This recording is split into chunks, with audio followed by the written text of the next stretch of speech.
নমস্কার বন্ধুরা, আজকে আমি একদম দোকানের মতো কাঁচাগোল্লা করে দেখাবো। তার জন্য এখানে আমি 200 গ্রাম ছানা নিয়ে নিয়েছি। 1 কিলো দুধকে জাল দিয়ে আমি জাল দিয়ে কাটিয়ে নিয়েছি। আমি ভিনিগার দিয়ে কাটিয়েছি, আপনারা চাইলে ভিনিগারের বদলে পাতিলেবু কিংবা ছানা কাটা পাউডার দিয়েও কাটিয়ে নিতে পারেন। আমি কিভাবে দোকানের মতো কাঁচাগোল্লা বানাই তার জন্য আপনারা পুরো ভিডিওটা দেখবেন। আশা করি আপনাদের ভালো লাগবে। যদি কাঁচাগোল্লার রেসিপিটা আপনাদের ভালো লেগে থাকে তাহলে অবশ্যই একটা লাইক করে দেবেন। আর আমার চ্যানেলে নতুন বন্ধু হয়ে থাকলে অবশ্যই চ্যানেলটা সাবস্ক্রাইবার করে আমার পাশেই থাকবেন আর পাশের বেল আইকনটি অবশ্যই বাজিয়ে দেবেন, আমি যখন কোনো নিত্য নতুন রেসিপি আপলোড করব সবার আগে পাওয়ার জন্য। সামনেই তো রাখি রাখি আসছে। এই রাখিতে আপনারা দোকান থেকে না কিনে এইভাবে খুব সহজে বাড়িতেই বানিয়ে ফেলতে পারেন কাঁচাগোল্লা সন্দেশ।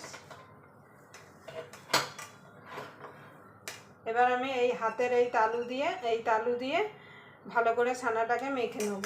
ছানাটা যত সফট হবে সন্দেশটা খেতে কিন্তু তত ভালো হবে, মুখে দিলেই একদম মিলিয়ে যাবে। এইভাবে আমি ছানাটাকে মেখে নেব সুন্দরভাবে। এইভাবে আমি মেখে নেব ছানাটাকে আগে।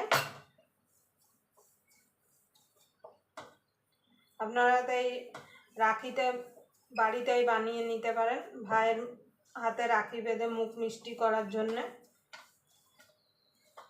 এইভাবে আমি ছানাটাকে মেখে নেব। দেখুন বন্ধুরা, ছানাটা মেখে নিয়েছি। এবার খানিকটা ছানা আলাদা করে রেখে দেবো আর এইটুক ছানার মধ্যে আমি চিনি মিশিয়ে নেব।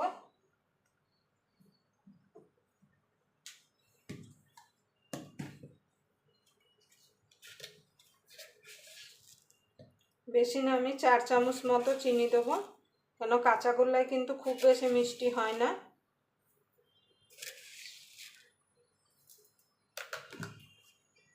আপনারা চিনির বদলে কিন্তু কনডেন্স মিল্কও দিতে পারেন। এবার ভালো করে মিশিয়ে নেব।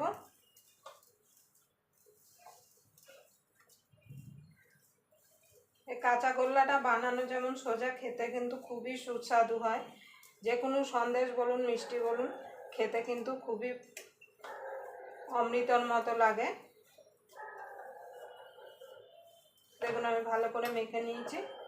এবারে এটাকে পাক দেওয়ার জন্য গ্যাস ধরিয়ে কড়াইটা বসিয়ে দেবো। দেখুন বন্ধু, কড়াইটা ধরিয়ে দিয়েছি, গ্যাসটা ধরিয়ে দিয়েছি।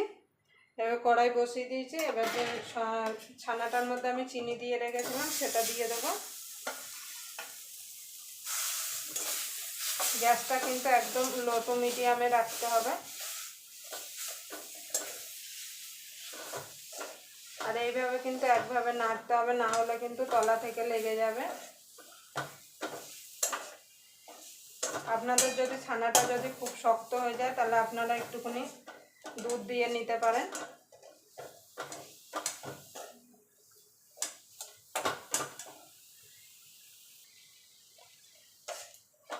দেখুন বন্ধুরা, এটা মিনিট 5 ধরে আমি জাল দিয়ে নিয়েছি আর চিনিটাও গলে গেছে আর চিনির যে রসটা ছিল সেটাও কিন্তু অনেকটা শুকিয়ে গেছে। এবার আমি এটাকে নামিয়ে নেব। যারা মিষ্টি খেতে পছন্দ করেন অবশ্যই একবার এইভাবে বাড়িতে বানিয়ে নেবেন। আর মিষ্টি খেতে পছন্দ করেন না এমন কিন্তু কোনো মানুষ নেই।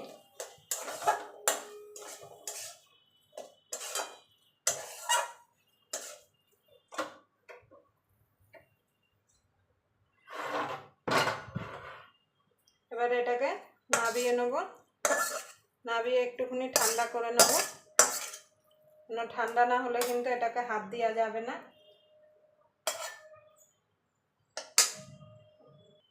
দেখুন বন্ধুরা, সন্দেশটা ঠান্ডা হয়ে গেছে। এবার এর সঙ্গে এটা মিশিয়ে নেব।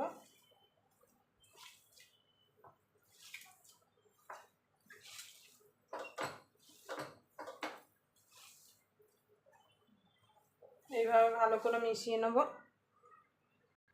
দেখুন বন্ধু, ভালো করে মেখে নিয়েছি। এবার এইভাবে গোল গোল করে নেব, নিয়ে হাতের তালুতে এইভাবে দিয়ে পাকিয়ে নেব।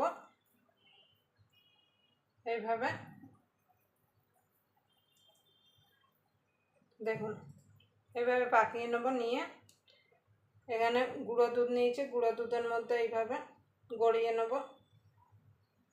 দেখুন আমাদের কাঁচাগোল্লা রেডি হয়ে গেল। আমি গুঁড়ো দুধে ঘুরিয়ে নিলাম, আপনারা চাইলে খোয়া ক্ষীরেও কিন্তু ঘুরিয়ে নিতে পারেন। এইভাবে আমি সবগুলো করে নেব।